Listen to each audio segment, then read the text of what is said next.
Muito bem. Está gravando. Então, como eu comentei, nós vimos na aula passada a, a dedução lá das equações da conservação da massa, né? E da equação da quantidade de movimento, né? A gente viu que a equação da quantidade de movimento, né? Para o caso de escoamento incompressível e viscosidade constante, resulta nas equações de Navier-Stokes, certo? E então é a partir das equações de Navier-Stokes que nós vamos começar hoje, né, que é o conteúdo do capítulo 6 do livro, que é escoamento incompressível de fluidos não viscosos. Ok? Espera aí, o pessoal está entrando aqui.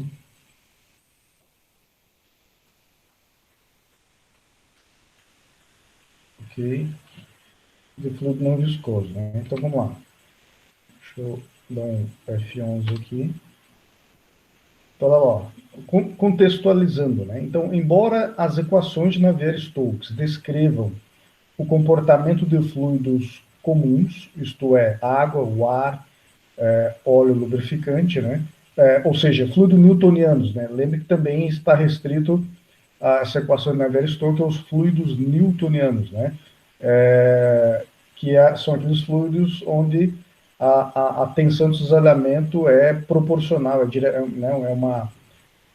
uma relação direta, né, e proporcional com a taxa de deformação. Para uma larga faixa de problemas, elas não possuem solução analítica, exceto para geometrias e escoamentos mais simples. A aplicação dessas equações para modelar, por exemplo, o movimento do café em uma xícara, após ser agitado suavemente com uma colher, necessitaria de ferramentas computacionais avançadas de mecânica dos fluidos, e a predição necessitaria de um longo tempo computacional maior do que o tempo para agitar o café. Nesta etapa, em vez das equações de Navier-Stokes, nós vamos estudar a equação de Euler, que se aplica a um fluido sem viscosidade. Embora não existam fluidos sem viscosidade, muitos problemas de escoamento, especialmente em aerodinâmica, podem ser analisados com sucesso pela aproximação de μ igual a zero, né? Ou seja, com viscosidade nula, né? Todo esse texto está lá no livro. Eu simplesmente copiei e colei ele aqui, tá? Ele está lá no início do capítulo 6. Muito bem. Então, como nós vimos na aula passada, estas são as equações de Navier-Stokes, né? Por que as equações? Porque é uma equação para cada um dos eixos coordenados, né? Ok? Veja que dentro, né, dessa primeira equação, que lá dentro, né, dentro das derivadas parciais, né, a variável principal ali é o u, né, que é a componente da velocidade na direção x. Aqui embaixo a variável dependente ali, né, principal é o v, né, que é a componente na direção y, e a outra aqui, a terceira, é o componente w, né, a componente da velocidade na direção z. As equações diferenciais, né, da quantidade de movimento para o fluido newtoniano, quando aplicada para a condição de escoamento incompressível e velocidade constante, resultam na equação de Navier-Stokes, então que a gente viu na aula passada. Então, a aula passada nós terminamos aqui, ó, né, chegando nestas equações aqui. Lembrando, de novo, pessoal, vamos interpretar a equação, né? O que é esse monte de derivada? O que quer dizer isso aqui, né? Então, recordemos lá que o lado direito aqui, ó, né, o lado esquerdo da equação representa massa vezes aceleração, certo? Massa vezes aceleração. É porque dos dois lados da equação, dos dois lados da igualdade, a gente viu que tinha o produto lá de dx, dy e dz, né? O volume diferencial da partícula em análise. Então foi cancelado dos dois lados, né? E por isso que então a massa aqui ficou só em função da massa específica, a massa que é representada pela massa específica, né? E o que está dentro do parênteses, todas essas variáveis, essas derivadas parciais aqui, lembre que elas representam a derivada material da velocidade, né? Certo? Então, lembrando que a derivada material da velocidade, né? Que lembre que não é uma única velocidade, é um campo de velocidades, certo? Esse campo de velocidade, a derivada desse campo de velocidade resulta, né, no produto de o grade de U vezes U. Lembra? Isso a gente viu, está lá na aula passada, né, nos slides e na gravação lá. Ok? Então, além do U vezes grade de U, que resulta aqui no U du dx, V du dx, W du dz, tem mais o du dt, certo? Então, tudo que está dentro desse parêntese é a aceleração, né, que é a derivada material do campo de velocidade. Então, esse termo da esquerda representa massa vezes aceleração. Lembra, né? Porque a equação de Navier-Stokes é uma particularidade da equação da quantidade de movimento, né? E a gente viu que a força, né, é a derivada da quantidade de movimento no tempo, certo? Então, ou seja, essas equações aqui representam a segunda lei de Newton aplicada para fluidos, né? Só que, como foi dito, no caso, para fluidos, escoamento incompressível e viscosidade constante, né? Então, desse lado esquerdo, nós temos massa vezes aceleração. Isso quer dizer que aqui do lado direito da equação nós temos a força, né? A força, que estão aqui representadas a força de campo, né, que é o ρ vezes g, que é a força do campo gravitacional, e o dp dx, a derivada parcial da pressão, né, com relação a x, mais o μ e essas derivadas em segunda ordem aqui dentro, né, representam a força superficial, né, força superficial que age sobre as faces do elementinho diferencial, né? Lembrando que força é a tensão, né? Então lembra que a gente viu lá que a questão das tensões, né? São as tensões vezes a área, né? Certo? A força é a tensão vezes a área. E aí a gente viu que, pegando a tensão, né? Tensão de cisalhamento, a gente pega lá aquela relaçãozinha constitutiva de tensão igual a μ vezes du dy, lembra que a gente viu lá no capítulo 2, certo? Então, através daquela relação constitutiva, apareceu aqui esse μ multiplicado pelas derivadas de segunda ordem aqui, ok? Em relação da componente U em relação aos eixos coordenados, né? E o dp dx, ele é fruto das tensões normais, né? As tensões normais que agem na face do elementinho diferencial, ele vai resultar no dp dx. Lembra que para os escoamentos compressíveis existiam outros termos ali, né, da derivada de U em relação a du dx, né, certo? E então escoamentos compressíveis aparecem tensões normais devido à viscosidade do fluido. Mas quando a gente diz que a viscosidade é constante, então o termo, né, e quando o fluido é incompressível, né, principalmente, o escoamento é incompressível, então esses efeitos de tensão normal devido ao escoamento, eles desaparecem, né? Então aparece, inclusive, as tensões normais ficam representadas somente pela derivada dp dx. Ok? Então veja que a gente, recordando de tudo que a gente viu, a gente vê que essa equação de Navier-Stokes é a segunda lei de Newton, né? Massa vezes aceleração igual a força, para fluidos. Ok? Muito bem. Então, e aí o que esse capítulo 6, então, ele trata do escoamento incompressível. Escoamento incompressível, né? Aliás, desculpe, além de incompressível, né, é escoamento não viscoso, né? E o não viscoso quer dizer que podemos assumir que a viscosidade μ é igual a zero. Veja que quando a gente coloca a viscosidade igual a zero, todos esses termos aqui, ó, dessas derivadas segundas, elas desaparecem. Então, nós caímos aqui na equação de Euler, tá? Então, equação de Euler é a equação de Navier-Stokes, considerando que a viscosidade é igual a zero. É isso. Né? Tudo o resto que está aqui é o que já tem lá dentro da equação de Navier-Stokes, né? Certo? Então, assim, mesmo em termos computacionais, isso facilita muito a vida do analista, do engenheiro analista dos escoamentos, certo? Isso aí reduz, reduz a demanda de memória do computador, agiliza o processo lá de processamento, fazer as continhas, né? De resolver as equações, certo? Então, mesmo em termos de aplicação numérica, a equação de Euler, ela facilita bastante o trabalho, né? E tem uma série de situações, né, como o próprio texto traz, né, na natureza, a rigor, não existe fluido com viscosidade igual a zero. Não existe, todo mundo sabe disso.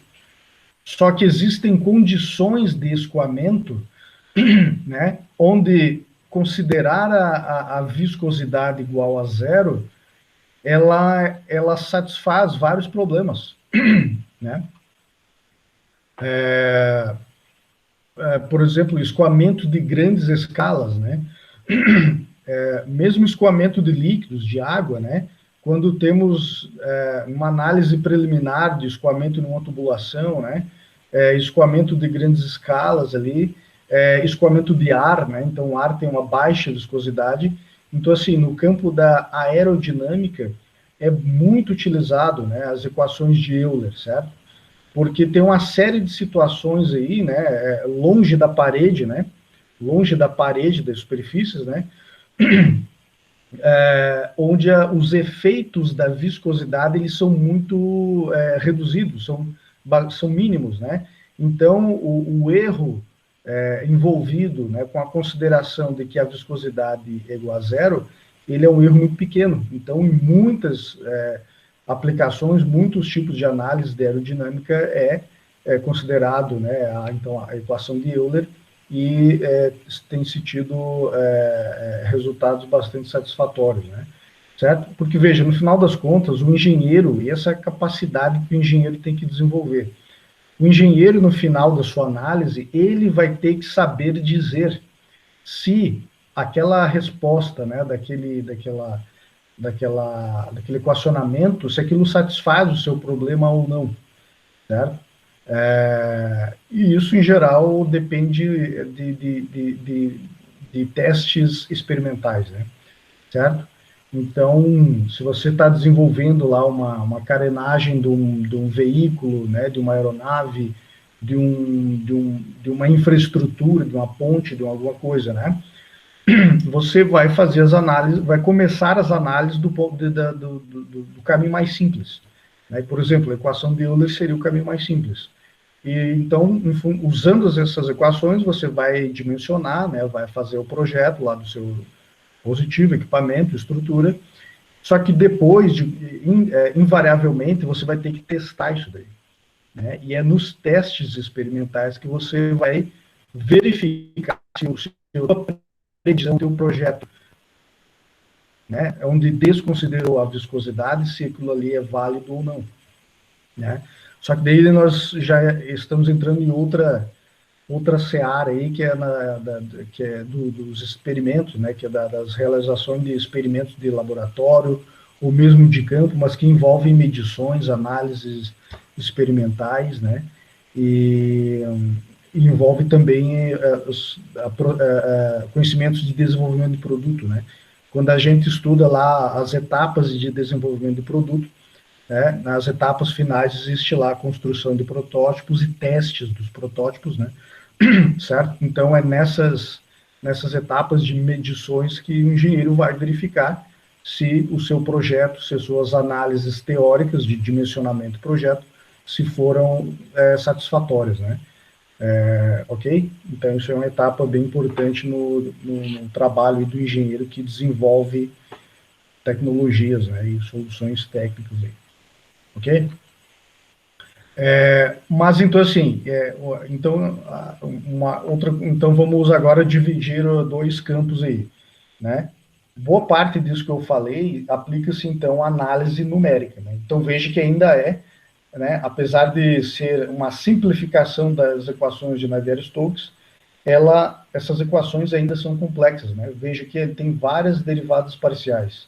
Então, esse tipo de equação diferencial também não nos permite ter uma solução analítica, né? Então, ainda dependemos de métodos numéricos para usar as equações de Euler, né? De novo, a menos que estamos analisando problemas bastante simplificados, onde vamos cancelar aí várias dessas derivadas aí e resultar numa equação diferencial que exista a solução exata, analítica, né? Certo? Então existe esse campo de aplicações, onde a gente não vai conseguir desenvolver muito, certo? Só que daí o que aconteceu, né? O rapaz lá, o italiano Bernoulli, ele teve uma sacada, né? Ele teve uma sacada. Ele pegou a equação de Euler e fez uma simplificação da equação de Euler, né? Que é a simplificação, aplicar esta equação de Euler em cima de uma linha de corrente, certo? E fazendo isso, ele conseguiu desenvolver uma equação bastante simplificada, que representa a física dos escoamentos, né, incompressíveis e não viscosos, certo? E aí sim, essa equação, que é a chamada equação de Bernoulli, esta equação ela é muito útil, é bastante prática, e nós podemos usar ela para resolver uma série de problemas e fazer tudo na mão, certo? Então, o que nós vamos ver aqui agora é isso, né? A aplicação, fazer o caminho que o Bernoulli fez lá. Olha só, de fato, a equação de Euler é mais simples que a equação de Navier-Stokes, no entanto, ela continua sendo uma equação complexa o suficiente para não permitir a solução analítica para a maioria dos problemas da engenharia. Então, vamos considerar sua aplicação em uma situação ainda mais simples, uma linha de corrente. Consideremos a análise de uma partícula fluida que viaja sobre uma linha de corrente, como mostra a figura abaixo. Então, nós temos aí um escoamento qualquer, e este escoamento qualquer ele pode ser descrito por diversas linhas de corrente. Então, agora, se a gente pegar carona aí em cima de uma linha de corrente, nós vamos pegar ali em cima dessa linha um elementinho fluido diferencial de novo, certo? Então, veja que temos ali dois eixos coordenados, y e z, e temos ali o vetor aceleração da gravidade apontando para baixo, certo? E veja que o que o Bernoulli fez? Ele colocou em cima da linha de corrente um outro sisteminha de coordenada, né, SN. É porque isso aqui vem do inglês, né? O S quer dizer stream, né? Stream é a corrente, né? Certo? Então, o eixo S, o stream, é o eixo que está tangente àquele ponto ali da linha de corrente, né? O eixo que está tangente àquele ponto ali da linha de corrente. E o eixo N desse sisteminha de coordenada, o eixo N, que é o N de normal, né? Então, quer dizer que é o eixo que está na posição normal, né, a linha de corrente, naquele ponto, certo? Então, temos aí um outro sisteminha de coordenadinha, SN, ok? E aí, então, quer dizer que esse elementinho diferencial, ele tem dimensão ds e dn, entenderam isso? Dimensão ds na direção s e dn na direção normal, ok? Aí, de novo, também, lembra que a gente fez essa análise aqui lá para a lei de conservação da massa, né? Que temos a pressão no centro do elementinho, ali, ó. Temos essa pressão ali. Então, foi computada aqui a pressão na face esquerda, a pressão na face direita, né? Então, a pressão na face esquerda é a pressão no centro, menos dPds, né? Certo? Vezes dsd2. Certo? Lá do outro lado, a pressão na face direita é a pressão no centro, mais dPds vezes dsd2, né? Multiplicado por dndx. Na verdade, é um balanço de força, na verdade, né? Certo? Então ele está considerando a força, a pressão, a força de superfície nessa face, que é a pressão na face vezes a área, né? Então por isso que é pressão vezes a área, dn dx. Por que dx? Porque dx é o eixo que está saindo da tela, que está saindo do slide, é o terceiro x, é o terceiro eixo coordenado, certo? Então, então aqui por isso tem essa face aqui, né? A face direita, a área dela é dn dx, e a face de baixo aqui é a área dela ds dx, e a face superior, a área é ds dx também, certo? Então nós temos aqui as forças, né? As forças atuando nas quatro faces deste elementinho, certo? E então agora apliquemos de novo a segunda lei de Newton para esse balancinho de força ali. Então olha só, aplicando a segunda lei de Newton na direção S, né? Na direção do stream, da corrente, ao elemento de fluido de volume ds, dn, dz, na data tá errada, né? ds, dn, dx, né? O volumezinho do elementinho ali. Desprezando as forças viscosas, temos. Então aqui, ó, então essa equação que está lá no livro, né? Então eu fiz uma dessecação aqui da equação para a gente entender, né? Então esse termo aqui, né? É a pressão na face esquerda vezes a área, menos a pressão na face direita vezes a área, menos, né? Rho, que é massa, certo? Então o Rho aqui é massa específica, vezes, né, massa específica vezes o volume ds, dn, dx, nós temos a massa, vezes a gravidade, a componente, né, vezes a componente da gravidade naquela direção do eixo S, né, então a componente gravitacional, certo? Ou seja, então aqui isso aqui representa a força as forças de superfície mais a força de campo, que é igual a massa vezes aceleração, né? Então, o AS, né, é a aceleração na direção stream, certo? E vezes o ρ, vezes o volumezinho diferencial ds, dn, dx, certo? Então, agora, então veja que nós temos aí algumas definições ali, né? Bom, já ficou claro isso, né? Então, que a pressão vezes a área dA igual a, né, o diferencial de força dF, ds, dn, dx é o volume dV, certo? Esse dV é volume, tá? Não é velocidade, não confunda. Portanto, e aqui então nós temos a força de campo, né? Rho, G, Rho, dV, que é igual a dF, isso aqui é a força de campo, né? Então, assim, ó, desenvolvendo essa equação aí, né? Desenvolvendo todos esses termos aí, simplificando ela vai resultar nessa equaçãozinha diferencial aqui embaixo, ó. Né? Então, menos dPds, né? Veja que dP, o que é dPds? É a derivada que descreve a variação da pressão ao longo do eixo S, do stream, né? Ao longo da linha de corrente, menos ρg seno de beta, né? Então, g seno de beta é a componente da gravidade na direção S, que é igual a ρ AS. Então, AS é a aceleração daquele elementinho na direção AS. Então, assim, ó, como nós estamos tratando aí, né, de ângulos pequenos, então nós podemos dizer que dZds, né, seno de beta igual a ZDS, certo? Então, aplicando aqui dentro, né, veja que ficou assim, menos, veja que já o ρ passou para baixo da equação, né, veja, toda a equação foi dividida por ρ, então ficou dessa forma, né, dividindo toda a equação anterior, né, olha aqui, ó, dividindo essa equação toda por ρ, certo?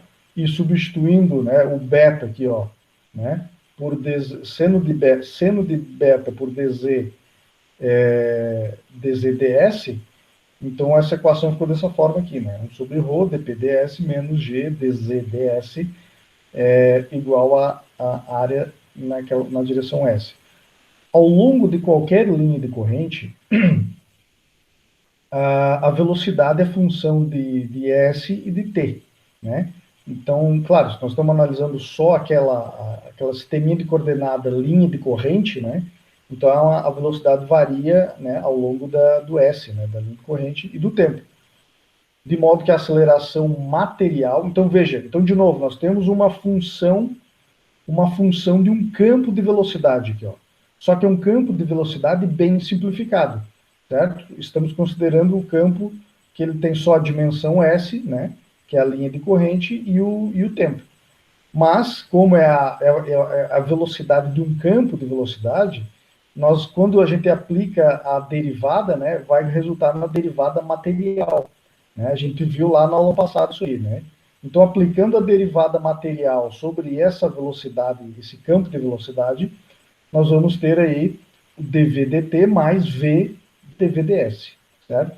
Isso aqui é a mesma teoria lá né, que a gente viu na aula passada, sobre a derivada material. Então, agora, jogando essa aceleração aqui para dentro dessa equação aqui de cima, vai resultar nessa equação aqui embaixo. Ó. Então, a equação de Euler, na direção de uma linha de corrente, né, com o eixo Z dirigido verticalmente para cima, então resultou aqui, ó, simplesmente substitui aqui nessa equação, resultou nessa equação de baixo aqui. Essa forma simplificada da equação de Euler já nos permite fazer análises qualitativas de um escoamento, mas para que ela se torne uma ferramenta de análise prática e de ampla aplicação, vamos dar mais um passo, né? Então, assim, essa equação de Euler já simplificada para uma linha de corrente, certo? Veja que ela é igualzinha à equação de Euler lá em cima. A única diferença é que só tem uma dimensão, né? Que é a dimensão S, né? Certo? Porque o campo de velocidade considerado ele só tem uma dimensão, dimensão S string, que é em cima, toda análise é em cima de uma linha de corrente, certo? Muito bem. Então, o que acontece agora? Equação de Euler para escoamento em regime permanente ao longo de uma linha de corrente. Então, veja, regime permanente, houve mais uma simplificação. Pegando esta equação aqui, considerando que toda análise, né, escoamento em regime permanente, então, esse dv/dt, ele some. Né? Se uma partícula fluida descolasse de uma distância ds, né, ao longo de uma linha de corrente, então, o que aconteceria? Né? Então, agora analisando que aquela partículazinha andou, né, ela se deslocou em uma distância ds, né? Então, nós vamos ter ali ó, as derivadas, né? Aqui de cima. Então, cada um desses termos dessa equação aqui, ó, vai ser multiplicado pela dimensão ds, porque nós estamos agora analisando essa partícula se deslocando ali, né, num trecho ds. Ok? Então, resulta que essa derivada dpds vezes ds resulta em dp. A derivada dzds vezes ds fica dz, e a derivada de vds vezes ds fica dv. Certo? Então, tudo isso aqui em um trechinho de uma linha de corrente. Né? Então, simplificou as derivadas ali. Substituindo de novo naquela equação acima, então veja que simplificou, ficou mais simplificada ainda a equação. Né? Então, ficou menos dp sobre ρ menos g dz, que é igual a v dv. Né? Ou jogando todo mundo para o mesmo lado da equação, ficou isso aqui, né? Veja que então ficou essas derivadas igual a zero, né? Então veja que para essa situação, né, equação de Euler aplicada sobre uma linha de corrente e considerando que esse escoamento é incompressível, quer dizer que a soma, né, da variação da pressão, mais a soma da variação da velocidade, mais a soma da variação da cota, né, da elevação, é igual a zero. Né? A soma das variações dessas propriedades é igual a zero, certo? Considerando ainda, né, então, o ρ constante, né, ou seja, que o escoamento é incompressível, e integrando a equação anterior ao longo de S, que é a linha de corrente, nós obtemos a equação de Bernoulli. Né? Então, integrando ali, ó, né, dp sobre ρ, integrando v dv, integrando g dz, nós obtemos, né? Então, ali o zero está lá também, integrando o zero, né? Integrando o zero, nós temos uma constante, né? Temos uma constante, porque a derivada da constante é zero, né? Certo? Então, nós obtemos aí, resultamos na equação de Bernoulli, né? Então, ali, ó, P sobre ρ mais V quadrado sobre 2 mais GZ é igual a uma constante, né? Veja que existem restrições para a aplicação dessa equação, porque até chegarmos aqui, foi feita uma série de simplificações, né? Quais foram essas simplificações? O escoamento é em regime permanente, que o escoamento é incompressível, né? O ρ não varia, ele é fixo. O escoamento é sem atrito, né? O μ é igual a zero. O escoamento ele é válido ao longo de uma linha decorrente. A equação de Bernoulli é uma das equações mais usadas na análise mecânica dos fluidos devido à sua simplicidade, versatilidade e representação da física, respeitando as restrições, né? Veja que ao longo de um escoamento, a pressão, velocidade e elevação podem variar, mas a soma dos termos que as contém deve permanecer constante, certo? Então, olha só, vamos dar analisar aqui essa equação. Então, nós temos em escoamento, analisando o escoamento, né, sobre a linha de corrente, veja que nós, ao longo, né, nós vamos ver exemplos mais materiais em seguida, né, mas veja que ao longo de uma linha de corrente, nós podemos ter variação de pressão, certo? Ao longo desse escoamento, pode haver variação de velocidade, pode haver. Ao longo dessa escoamento, pode haver também variação da elevação, né? No entanto, a soma desses três termos, ele deve ser constante, né? Certo? Só que veja o seguinte, né? Que não é a pressão sozinha, a pressão sobre ρ, mais V quadrado sobre 2 mais GZ. Pessoal, uma outra forma de a gente encarar a equação de Bernoulli, né, e que, na verdade, nos próximos capítulos de mecânica dos fluidos, a gente vai explorar mais essa equação aí, com outros termos agregados, certo? O que lembra para vocês o V quadrado sobre 2? O que é isso? E o que é GZ? Vocês já viram isso, acho que é no segundo grau, né? Física 2 lá, pelo menos. O que é V quadrado sobre 2? Ele representa o quê?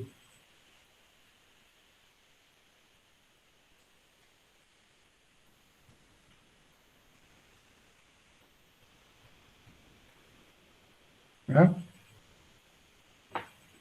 Energia cinética? Isso, perfeito, perfeito. Energia cinética. O que é que representa GZ?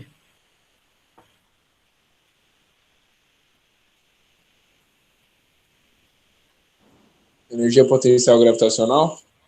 Potencial. Potencial gravitacional, perfeito. É isso aí.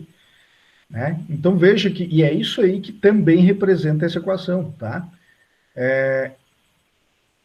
Porque assim, ó, um escoamento, qualquer escoamento, né? E isso é um aspecto físico muito importante de entendermos na mecânica dos fluidos, tá? Um escoamento, qualquer escoamento, ele carrega consigo energia. Ele tem energia com ele, certo? E pelo menos três formas de energia, que está aí, ó. Energia, qualquer escoamento carrega consigo energia cinética, carrega energia potencial e energia de pressão, devido à pressão, certo?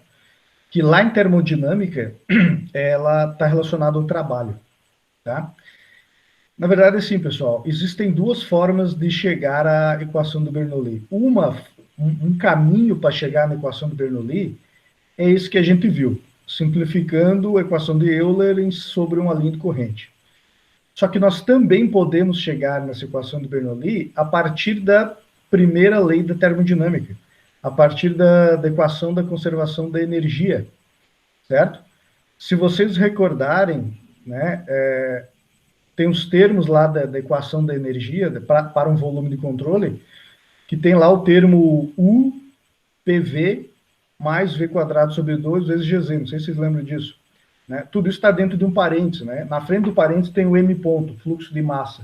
Lembra disso? M ponto vezes Uzinho, né? O que é Uzinho? A energia interna específica. Mais PV, né? O que é PV? Pressão vezes volume específico, certo? E o que é o inverso do volume específico? O Rho, né? Certo? Então, o volume específico é igual ao inverso do Rho, da massa específica, certo? Então, lá em termodinâmica, vocês recordaram isso, nós tínhamos um dos termos da equação da conservação da energia é M ponto vezes, dentro do parênteses, Uzinho mais PV mais V quadrado sobre 2 mais GZ, certo? Então, se a gente considerar, né, isso, o balanço de energia para um volume de controle, né, para regime permanente, aquele D, DT vai embora, sem troca de calor, o Q ponto vai embora, né? Bom, eram esses termos, né? Então, quer dizer que nós vamos, né, simplificando, né, nós vamos resultar aí na equação de Bernoulli também, certo? Então, veja que esse P sobre Rho poderia ser PV, né, pressão vezes o volume específico. Só que aqui na mecânica, veja que na mecânica dos fluidos, quando a análise é puramente de mecânica dos fluidos, nós não falamos de variação de energia, de temperatura, né? Nós sempre estamos considerando que temperatura é constante aqui. Veja que até agora, em nenhum momento, a gente falou em temperatura, certo? Então, por isso, o Uzinho, né, a energia interna, que representa a energia térmica, ela desapareceu aqui também, certo? Então, ficou só o PV. E lembra lá de mecânica, de termodinâmica, que o Uzinho mais PV é entalpia, lembra disso? Então, que a entalpia representa a energia térmica mais a energia de pressão, que é a energia relacionada ao trabalho, certo? Mas, então, aqui na mecânica dos fluidos, a gente joga o Uzinho fora, né, energia térmica fora, ficamos só com os termos de energia de pressão relacionada ao trabalho, energia cinética e energia potencial, certo? A gente vai ver, pessoal, essa equação é muito bacana aí, né? Quando a gente enxerga ela como energia, porque essa questão, quando a gente consegue enxergar, interpretar essa equação aí como uma equação que nos descreve a variação de energia ao longo do escoamento, a gente consegue enxergar a física dos escoamentos, enxergar a física do processo que a gente está analisando, né? Então, por exemplo, se a gente for analisar os sistemas pneumáticos, né, funciona com ar comprimido, né, certo? Então, veja que um sistema pneumático, qual é a função? É movimentar a carga. Tem um cilindro, o atuador, né, o atuador é um cilindro que tem uma haste lá móvel, que lá dentro é um êmbolo, e lá dentro tem a pressão, né, certo? Então, quer dizer que aquele atuador pneumático, ele realiza trabalho, né? Mas da onde que vem esse trabalho? Da pressão que tem lá dentro, né? Ainda que o ar que esteja lá dentro, o ar comprimido que está sendo usado, esteja na temperatura ambiente, né? Então, quer dizer que a única forma de energia que tem naquele ar é energia de pressão, certo? Ou, por exemplo, numa turbina hidráulica, né? Numa hidrelétrica, uma turbina hidráulica, né?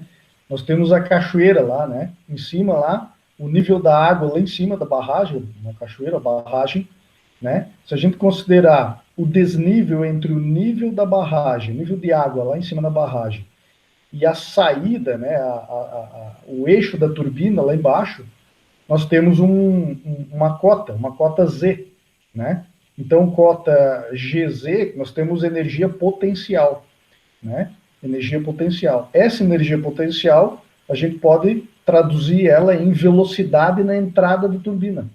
Então, na boca do sistema diretor lá, que alimenta a turbina hidráulica, né? Nós temos energia cinética. Toda aquela energia potencial foi transformada em energia cinética, certo? E essa energia cinética que promove aí a movimentação, né, das pás da turbina, e no fim nós temos um eixo, né, Temos lá embaixo um eixo da turbina que está sendo girado, certo? Então, por isso que depois, acho que no próximo capítulo, a gente vai ver lá em mecânica, no próximo capítulo, vai ter outros termos, né, agregados aí nessa equação, que representa a energia de uma bomba, por exemplo, ou a energia de uma turbina, ou ainda, que nós vamos ver mais de perto isso, a energia, a perda de carga, né? Então, tem 3 termos de energia que o pessoal acoplou, né? Agregou, pegando essa equação de Bernoulli, dá a gente agregar 3 outros termos aí, né? Que um termo pode representar, então, a energia absorvida por uma turbina, né? Ou outro termo, a energia fornecida por uma bomba, né? Uma bomba centrífuga, por exemplo. Uma bomba centrífuga, ela é o inverso de uma turbina hidráulica. A turbina hidráulica absorve a energia do escoamento. Uma bomba centrífuga fornece, injeta energia no escoamento, né? E tem um terceiro termo de energia, que pode ser colocado aí, que é o termo de dissipação de energia, né? Ou seja, que é embutir nessa equação a realidade, que é a dissipação viscosa, né? Porque essa equação aí, ela para um escoamento não viscoso, certo? Só que é possível colocar um enxerto, né? Um termo adicional, né? Que é um enxerto nessa equação que representa a dissipação viscosa, né? Então aí nós nos aproximamos dos escoamentos reais, ok? Então essa equação de Bernoulli, ela é muito interessante e a gente pode fazer uma série de análises com ela. Para quem tiver interesse aí, lá no capítulo 10 desse livro, é o capítulo que trata sobre máquinas de fluxo. E aí, tudo que eu falei aqui de turbinas e bombas está lá naquele capítulo. Mas, de qualquer forma, vocês vão ver esse conteúdo sobre turbinas e bombas na disciplina de máquinas de fluxo e tubulações industriais na próxima fase. Vocês estão... não, na 7ª fase. Estou na 5ª fase, né? Lá na 7ª fase. Ok? Muito bem. Pessoal, até aí tem alguma dúvida?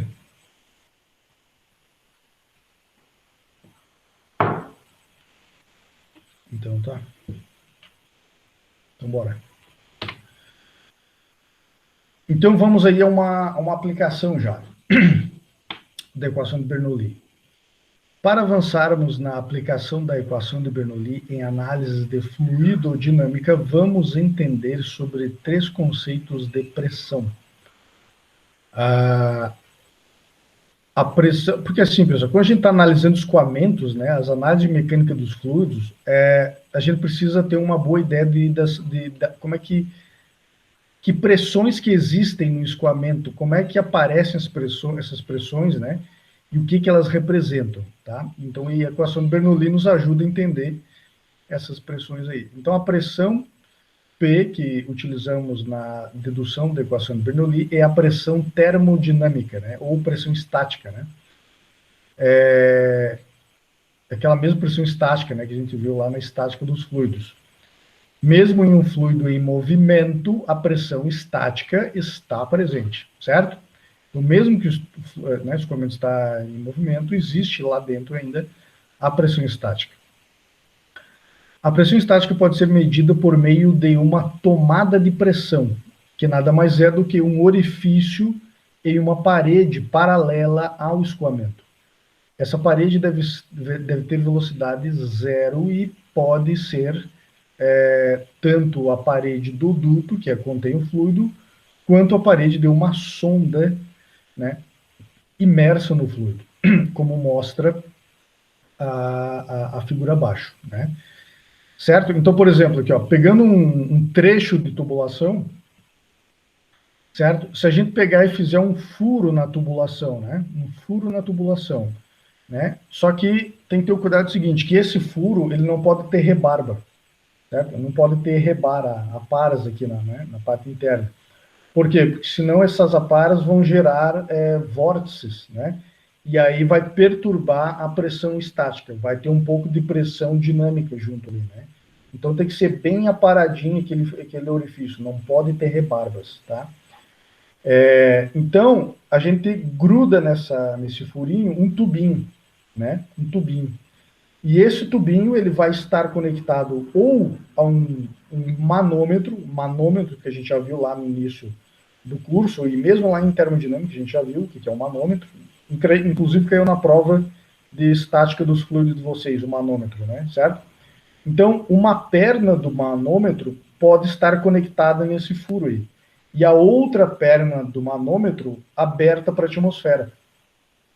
Né? Então, a pressão interna desse ou a pressão interna vai causar um desnível no fluido manométrico. Né? Então, analisando a diferença entre os níveis do fluido manométrico, a gente pode, né, determinar qual que é a pressão. Inclusive, acho que a gente avaliou um exercício com esse problema, né? Lá em estática dos fluidos, né? Certo? Então, conectando esse furinho aí no fluido no manômetro, a gente pode medir, determinar a pressão estática dentro deste escoamento aí. Ok? Mas esses furos paralelos ao escoamento podem também estar em uma sonda, né? Como nesse caso aqui, né? Isso aqui é uma sonda, né? Que entrou lá para o aparelho do tubulação, de repente ela vem aqui e na parede lateral da sonda pode ter um furo, ou 2, ou 3 furos, né? E também, daí lá por dentro, né, esses furos devem estar conectados também a um manômetro, ou não só um manômetro, pode ser também um transdutor de pressão, né, certo? Porque o manômetro precisa da gente ir lá olhar, ver a régua lá, o delta, né? Mas pode ser conectado a um transdutor de pressão. Esse transdutor ele transforma, né, a diferença de pressão num sinal elétrico, então a gente pode conectar o sinal elétrico num data logger, né, uma aquisição de dados, e conectar no computador e visualizar o valor desta pressão estática, ok? Então esse é uma pressão que a gente deve considerar. Outra pressão que a gente precisa avaliar é a pressão de estagnação. Né? Então, a pressão de estagnação é obtida quando um fluido em escoamento é desacelerado até a velocidade zero por meio de um processo sem atrito. Isso ocorre, por exemplo, no primeiro ponto de contato do escoamento com um objeto parado em seu interior. Né? Então, por exemplo, se nós temos uma bola, né, uma esfera, um trecho de duto, até a nossa testa, né, certo? A gente está na rua, parado, e estamos de frente para o vento. O vento vem, bate na nossa testa, quer dizer, o primeiro ponto que o vento bate na nossa testa é o ponto de estagnação. Né? E, inclusive hoje, estava ventando bastante aqui em Lages, né? Não sei, acho que em todo o estado, né? Todo mundo hoje que está aqui em Santa Catarina, né? Então estava ventando bastante, quem saiu na rua sentiu o vento no lombo. Né? Todo mundo hoje que sentiu o vento no lombo e viu que o vento hoje estava forte e nos empurrava, né? Certo? Então, ou seja, sentimos a pressão, né? A pressão de estagnação, aquilo ali é a pressão, né? Então ele veja que é uma pressão vezes a área do nosso corpo, da nossa cara, é força. Né? Então, hoje nós, ali fora, sentimos a pressão dinâmica em cima do nosso corpo, da nossa cara, da nossa testa. Né? Aquilo ali é pressão dinâmica. Tá? Estagnação. Né? Que a dinâmica está dentro, nós vamos ver em seguida. Né? É a pressão de estagnação. Okay? Então, mesmo que consideremos que o fluido é não viscoso, o ponto de contato ali ele vai ter velocidade zero. Né? Mesmo que depois ele desvie, né, para, claro, obedecer a equação da conservação da massa, né? Quando ele bate a velocidade que é zero, né? Só que a velocidade é x, né? Só que depois ele desvia, né? O fluido é desviado aqui para cima e para baixo, né? Então por isso ele conserva a massa, né? Mas o fato dele parar aqui é o que gera essa pressão de estagnação e o que é o que gera essa força, né, que empurra o objeto, ok? Então, temos ali o exemplo aqui da esfera, né, da esfera, e temos aqui a sonda também. Então, a sonda, além de ter esses furos laterais para medir pressão estática, na cara da sonda vai ocorrer a pressão de estagnação e também aqui bem na pontinha da sonda pode haver um furo. Em geral, há um furo. Existe um furo bem na ponta da sonda, né? Só que veja, e mesmo isso, havendo um furo ali, vai ser um ponto de velocidade igual a zero, um ponto de estagnação. Por quê? Porque o fluido que está dentro da sonda, lá no final da sonda, a sonda está fechada. Ela não está aberta, a sonda está fechada, né? Ela ou está conectada num manômetro ou está conectada num transdutor, que dentro do transdutor é fechado, né? Então, aqui dentro da sonda existe um fluido, só que o fluido está parado também, né? Então, portanto, não existe escoamento através do furo na ponta da sonda, né? E mesmo que haja um orifício, o orifício na ponta da sonda, ele é a velocidade igual a zero. Ok? Muito bem. Então, agora vamos misturar as duas coisas aí. Então, olha só. A pressão de estagnação, ou total, né? Veja que é uma pressão total. Então, nós já estamos dizendo aqui que a pressão de estagnação é uma soma. São duas pressões somadas. Pode ser medida por meio de uma tomada de pressão localizada no ponto de estagnação. Isso quer dizer agora que o orifício deve estar de frente para o escoamento. Certo? Então, por exemplo, ali, ó, o ponto A, né, nessa sonda que parte da parede, nessa sonda simples, né, esse ponto A, que está de cara para o escoamento, ali vai haver a pressão de estagnação, ou aqui nessa sonda composta, né, uma sonda composta, que é o tubo de Pitot, que a gente vai ver, no ponto B, né, então aqui está o ponto de estagnação. Veja na figura A que a pressão P representa a pressão estática e P0 a pressão de estagnação, ou total. Certo? Então veja que nós podemos medir, e em geral é isso que se quer, né? No escoamento, medir as duas coisas, a pressão estática e a pressão dinâmica, né?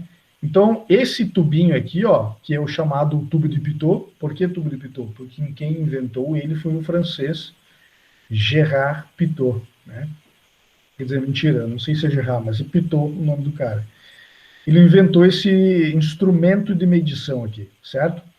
E dentro dele são dois tubos concêntricos, na verdade, né? São dois tubos concêntricos e existem duas cavidades, né? Então, portanto, a cavidade central, que mede pressão de estagnação, lá o P0, e uma cavidade anular, né, do espaço anular entre os dois tubos. A cavidade anular está, portanto, ali, conectada a um outro manômetro que vai medir a pressão estática.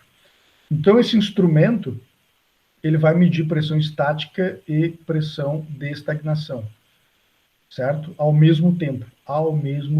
Essa foi a sacada do Pitot. Ok?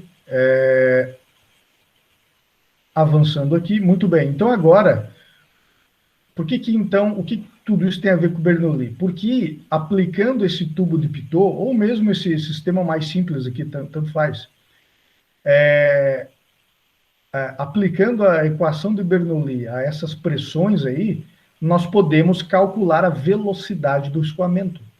Então, essa é uma das técnicas mais antigas aí, e confiáveis, altamente eficaz e confiável, de medir a velocidade de um escoamento. A velocidade de um escoamento, certo? É através de um tubo de Pitot. E aí, o que acontece? Vamos agora entender o modelamento dos escoamentos não viscosos. Conforme a equação de Bernoulli, a soma dos três termos é uma constante ao longo de uma linha de corrente. Então, temos ali, Então, olha só, como nós temos a equação de Bernoulli, ela é válida para uma linha de corrente, né? Ao longo de uma linha de corrente, a soma dos três termos é constante, é igual a uma constante. Então, em cima de uma linha de corrente, a gente pode pegar lá no início o ponto 1, um determinado ponto, e lá mais à frente, na mesma linha de corrente, um ponto 2, certo? Então, isso como eu falei para vocês, ó. Então, nós podemos reescrever a equação de Bernoulli desta forma aqui, ó. Então, quer dizer que P1 sobre ρ mais V1 quadrado sobre 2 mais GZ1 é igual a P2 sobre ρ mais V2 quadrado sobre 2 mais GZ2, né? A soma dos três termos no ponto 1 é igual à soma dos três termos no ponto 2. Certo? Muito bem. Então, aí o que a gente considera, né? Nós consideramos que o escoamento dentro desse tubo aí, dessa tubulação, e mesmo em cima da sonda, é um escoamento em cima de uma linha de corrente, né? Uma consideração que a gente faz também, certo? Então, a gente pode considerar que o escoamento que está passando em cima da sonda é um escoamento de uma linha de corrente. Então, olha aqui, ó. Tomemos a linha de corrente do centro do escoamento, né, que coincide com o centro da tubulação, né, com o centro da tubulação. Pegando essa linha de corrente que passa pelo centro da tubulação, nós podemos tomar aí o ponto 1 e tomar aí o ponto 0, no caso, né, que representa o ponto de estagnação. Então, aplicando agora a equação de Bernoulli em cima desses dois pontos aqui, ó, do ponto 1 e do ponto 0. Nós vamos ter P0 sobre ρ. Veja que esse tubo aqui, ele está na horizontal, né? Deixa eu ver uma coisa aqui. Tá tudo certo, vocês estão me escutando, né? Deu um barulho aqui que eu achei que caiu a... Estão me escutando aí? Tá tudo certo? Sim, professor. Beleza. Em frente. Então, olha só. Como esta linha de corrente aqui, ó, dessa tubulação, está na horizontal, quer dizer que Z1, a cota Z1 é igual à cota Z2, né? Se colocarmos aí um sistema de coordenadas, né, em cima do eixo aqui central da tubulação, né, a variação da cota é zero, né? Então, GZ1 é igual a GZ2. A gente pode cancelar GZ1 e GZ2. O que sobrou?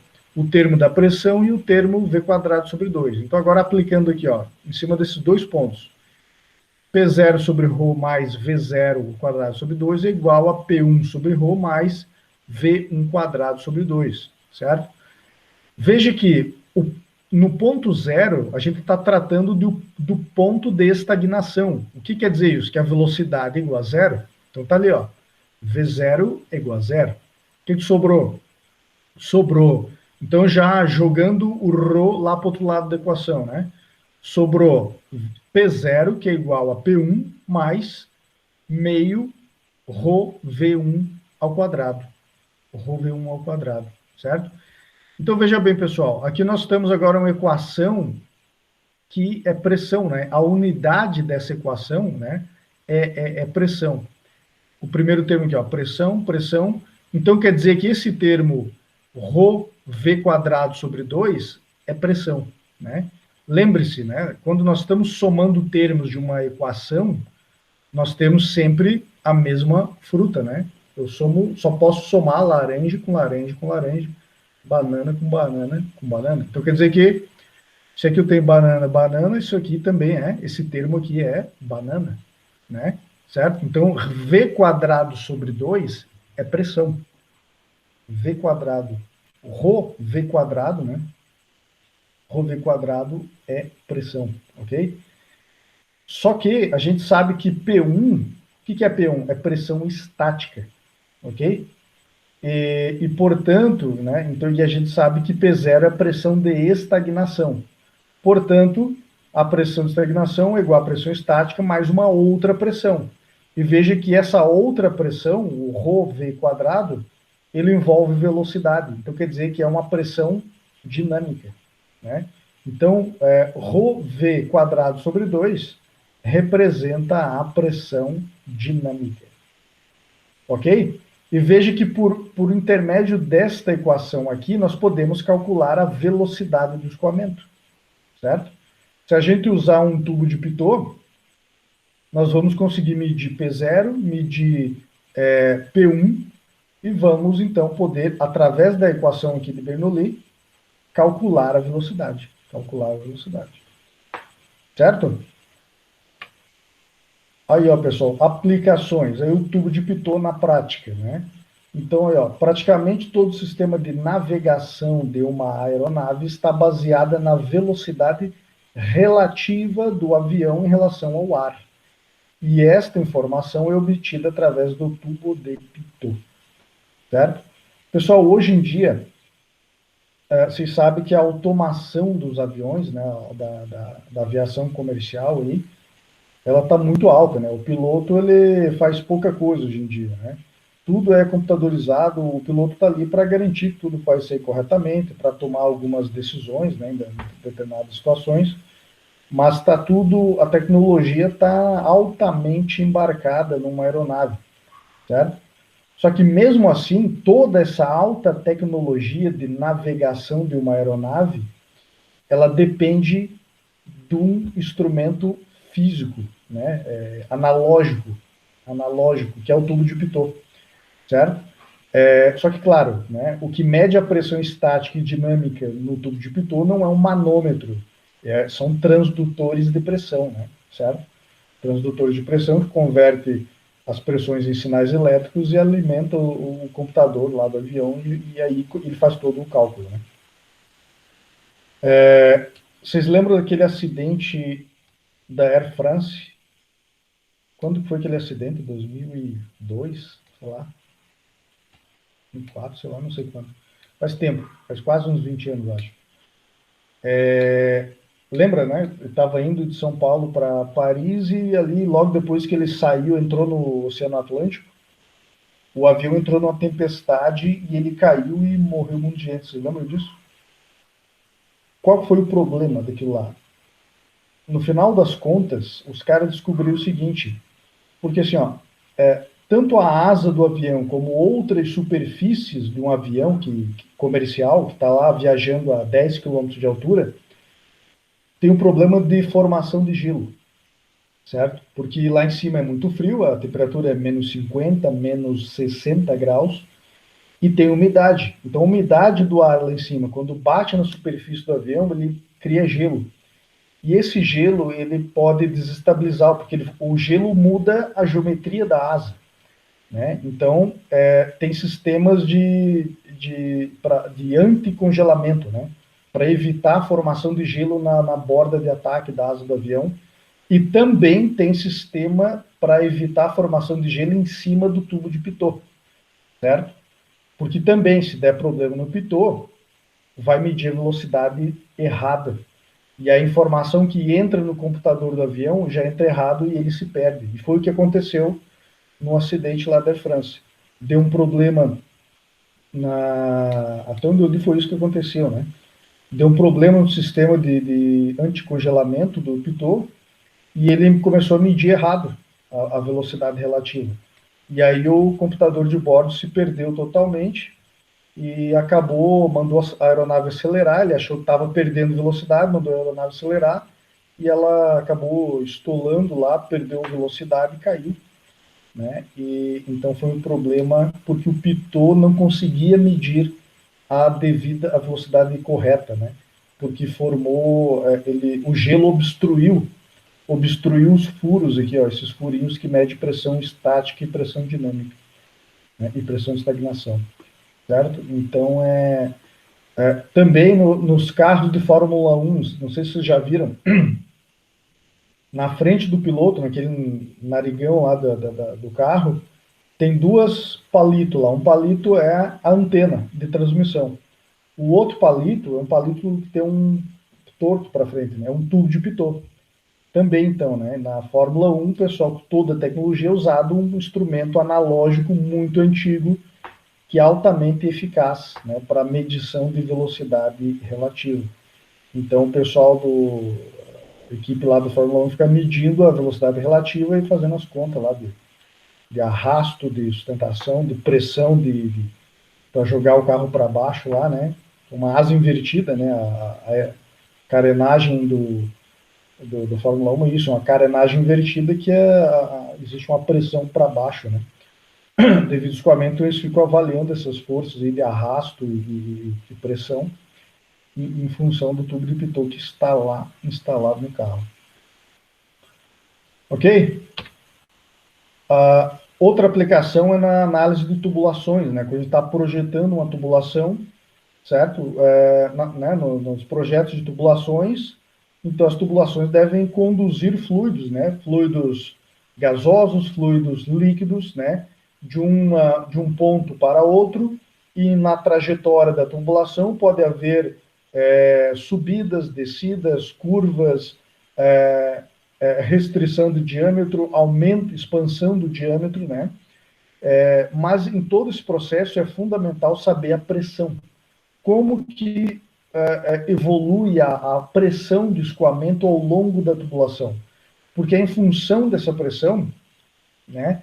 Na verdade, em função de vários fatores aí, que a gente vai conseguir dimensionar a bomba, o sistema de bombeamento, certo? Então, a análise da variação da pressão, da velocidade, né?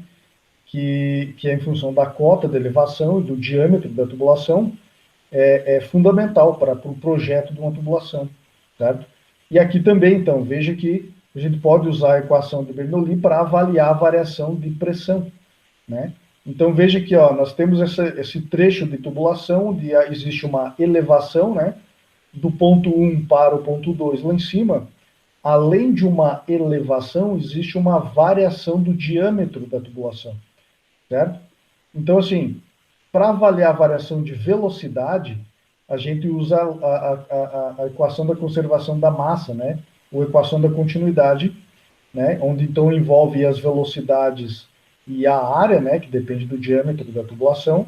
Então, veja que V1A1, que é igual a V2A2, né? Velocidade vezes área é vazão volumétrica, certo? A gente já viu isso lá no capítulo 4, né? Vocês já estão por dentro disso, né?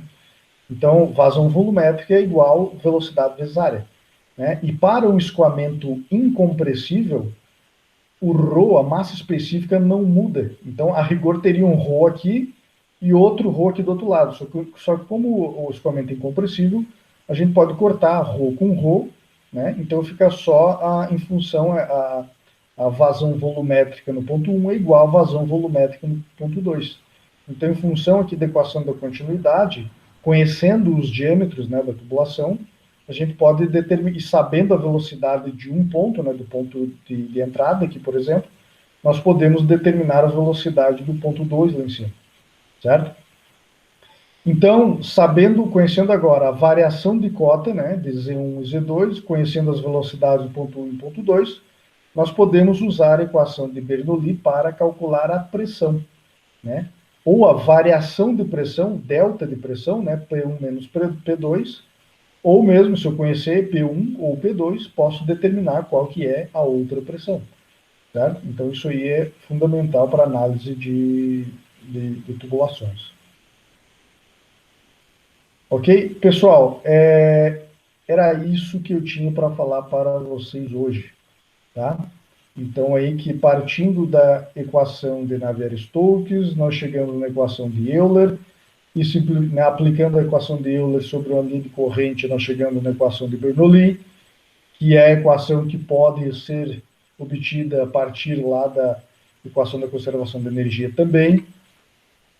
E uma das aplicações mais comuns aí da equação de Bernoulli é a medição de velocidade de escoamentos e análise de tubulações, ok? E entre outras, né, tem outros tipos de análise também, mas eu selecionei essas duas aí que são mais representativas, talvez, né, que a gente consegue enxergar bem a aplicação, né? Ok? Então, tudo isso daí está dentro do âmbito dos escoamentos não viscosos, ok? Então, aqui no final, eu já sugeri aqui também, vocês estudarem os exemplos 6.1, 6.3, 4.6 do livro, e aqui estão os exercícios recomendados para vocês fazerem, ok? E então, recomendo que façam os exercícios e estou à disposição para tirar dúvidas ao longo da semana. Pessoal, dúvidas, perguntas aí? Tudo certo? Muito bem. Então era Wilson que eu tinha para dizer hoje, para falar. E nos vemos na próxima aula. Beleza? Interromper a gravação. Boa noite.